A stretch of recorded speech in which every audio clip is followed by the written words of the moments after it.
Alright, yo, so we're back. Remember when Breath of the Wild dropped? It wasn't just a game, it was a moment. Critics lost their minds, players explored for hundreds of hours, and it basically redefined open world games. And it was for a good reason. The freedom to climb anything, tackle puzzles your own way, and get lost in Hyrule, bro, that shit was a genius. It brought so many new people into Zelda and made us feel like true adventurers again. But here's the real question though. Does being a revolutionary gameplay experience automatically make it a mature storytelling experience? Because when I go back and I play the classics, Wind Waker, Ocarina of Time, Majora's Mask, something just hits different. It's not just about how fun they are, it's how their stories stick with you, how they make you feel. And that's what we're breaking down today.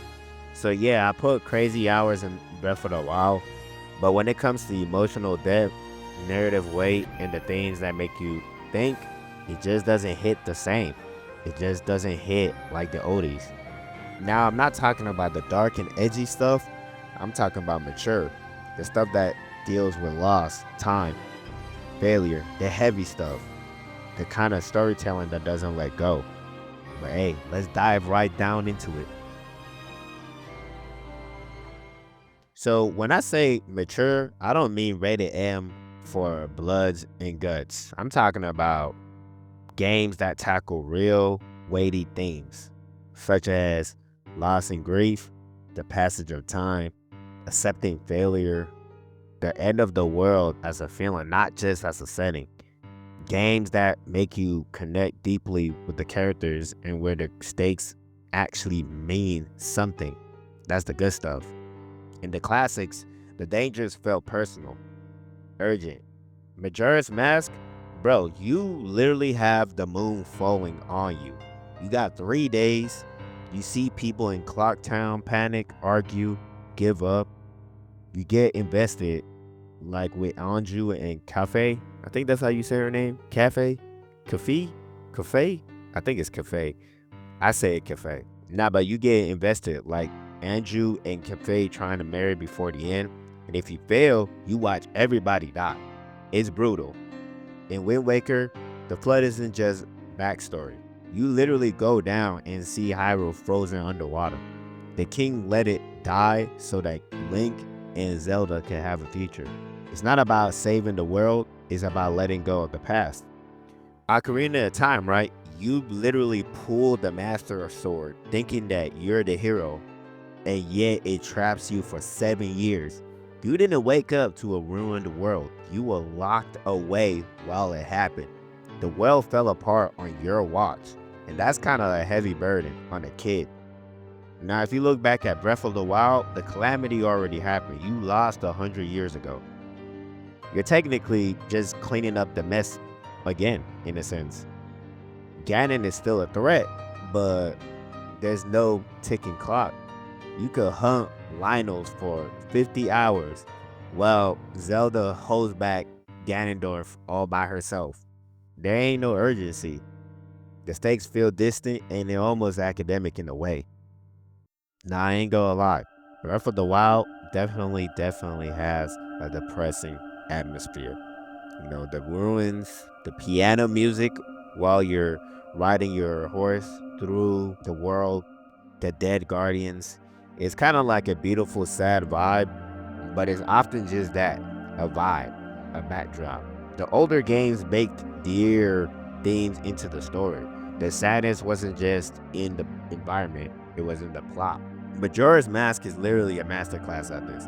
It's not about stopping the moon, it's about the 5 stages of grief. Each area represents denial, anger, bargaining, depression, acceptance. You're helping people face death. That's kind of like deep in a way. And then Ocarina of Time is about the lost innocence. Growing up means facing a broken world in a way. Breath of the Wild's main theme is about freedom. And it's amazing for the gameplay, but as a narrative aspect, it's kind of ass in a way. The memories are optional lore drops and not really the core story. The emotions comes from the environment, but not from the story. So how these games treat your main villains says everything. Wind Waker's Ganon, in my opinion, is probably the best that there's ever been. In the finale, when you're standing in drowned Hyrule, he drops the act. He's not just a villain, he's actually grieving. He talks about his homeland and how his homeland got destroyed, and this is that and the third. And his motive wasn't really about power, it was just lost. You almost feel for him in a way. Ocarina's Ganondorf is corruption personified. He's not really just a final boss. He's kind of like a virus in a way. You could see his reign everywhere. The zombies in Castletown, fire on Death Mountain. He literally stole Link's childhood. His evil is in the consequences. Majora's Mask doesn't even have a Ganon. Skull Kid is just a sad and lowly kid. The real villain is in the mask, right? Chaos for chaos' sake. The game's not about beating evil, it's about healing a community amid doom. You win through compassion, not strength. Now, Breath of the Wild's Ganon, bro, this man is just a cloud. A pig-shaped cloud of malice. No dialogue, no motive, no depth. He's just calamity. Mindless hatred. He does have a cool lore, I'm not gonna lie, but the storytelling is kind of boring. He's a problem to solve and not a character to understand.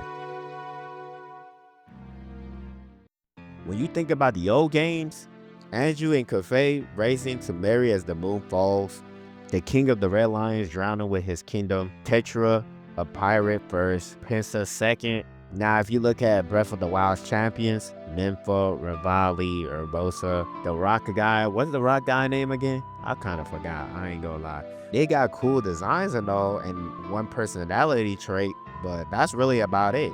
I mean, we were told that they were heroes, but we don't actually feel that, you know? Their deaths happened off screen 100 years ago, so like the emotion for it is not really there in a way. Now, I know a lot of people in the comments are gonna go nuclear. I get it, bro. The game has its maturity, is there, but it's just different. Like I've said before, and I said it again, some of the game's maturity comes from the environment. Some of it comes from the freedom. You know, your story emerges from the gameplay. Getting wrecked by a Lionel is a consequence. In a way, I ain't even gonna lie though. One thing I will say though, Zelda's story is kind of deep. Like her struggles with self-doubt, pressures from her dad. That's great writing, and that's actually kind of like relatable stuff in a way. But the thing is that depth is kind of optional and it's easy to miss. The old games like forced deer themes on you. You couldn't avoid the Majora's Moon or Wind Waker's Blood. Breath of the Wild's narrative is literally hidden behind freedom, a design choice I respect, but it costs emotional punch. Now look, Breath of the Wild isn't a bad game. It's a 10 out of 10 masterpiece of design. This is a game that literally changed open worlds forever. But as a piece of storytelling, it chose freedom over narrative depth. It lacks the emotional weight and maturity that made Majora's Mask, Wind Waker, and Ocarina unforgettable. The old games made you feel uncomfortable. They made you sit with the sadness, think about big questions. Breath of the Wild makes you feel wonder and curiosity, and that's cool and all, but it doesn't challenge your heart or mind the same way as the old games. It's the difference between a game that's fun to play and a game that sticks with you for life.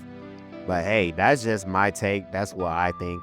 What do you guys think? Let me know in the comments below. I appreciate you guys watching. If you guys have any thoughts on Zelda's most mature era, drop them down below. Smash that like button if you enjoyed this. And just subscribe for more deep dives, and I'll see you on the next one, all right? I'm out.